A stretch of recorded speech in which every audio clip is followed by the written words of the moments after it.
In this video, two presenters share details about the Civil Service Styles Assessment for Behaviours.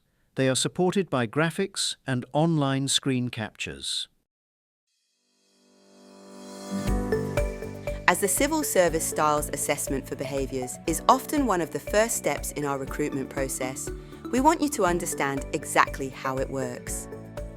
And as the outcome of your assessment will determine whether you pass to the next stage in the recruitment process, it's really important you focus on your responses and take it seriously.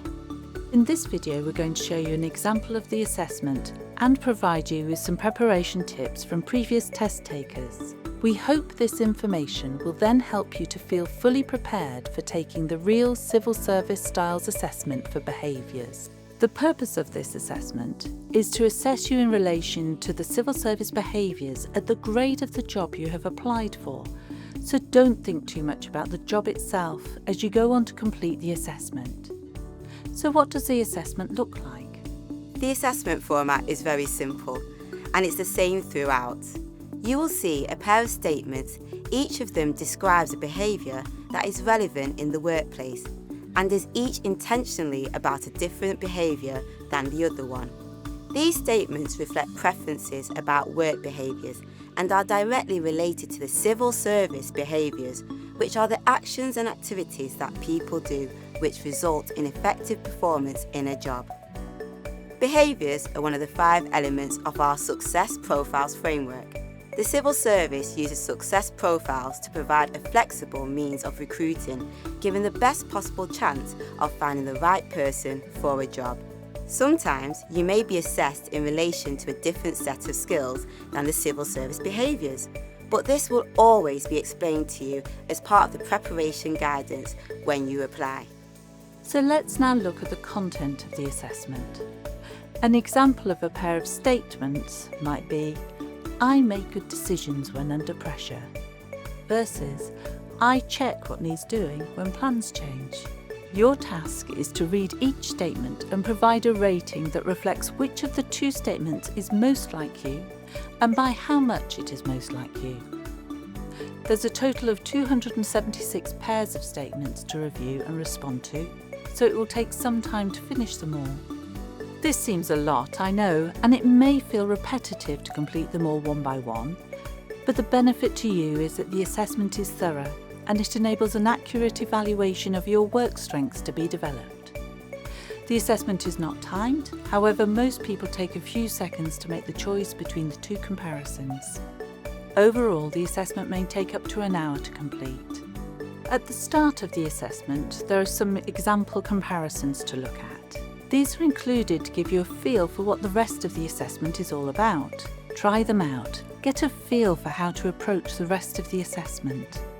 Then you will move into the main assessment. As this is your self-assessment, you should answer the questions honestly, and your responses should be your own. We advise you not to try and second guess what the right answer is. Just answer as you really feel. One other point to note is that it's important to give the genuine responses. If you respond randomly, or you use just one option most or all of the time, such as the middle response, it might be taken that you have not responded as you really feel. Whilst this is accepted for a small number of comparisons, the middle response will be a genuine response.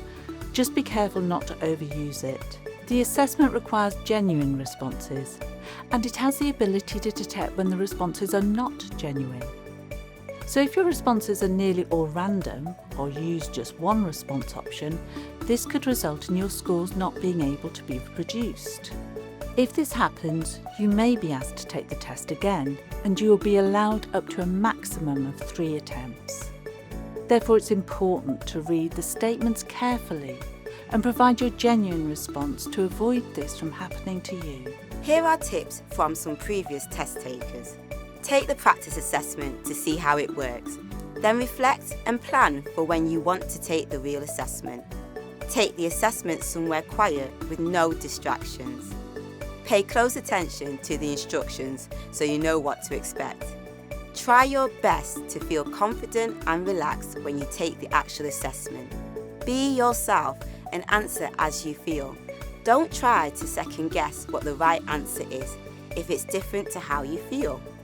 The assessment is not timed, so you have a real chance to think about how to respond.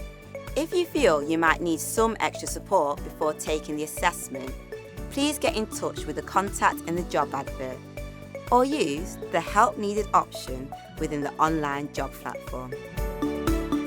We want you to be reassured that the assessment was put together by and trialled on a wide range of people who represent the diversity of the United Kingdom. So you're as likely to do just as well in the test as anyone else, whatever your personal background. Remember that your performance on these tests or assessments is not fixed. People do change, and so it is possible to do better next time. Because however well you do, at the end of the day, assessments like this can provide the spur for you to learn, to grow your skills, and ultimately to get the jobs that match your true potential. To find out more, a good place to start will be the Civil Service Careers website, where you'll find lots of useful information and links to help you plan for taking one of the civil service online tests or assessments. Thank you for watching.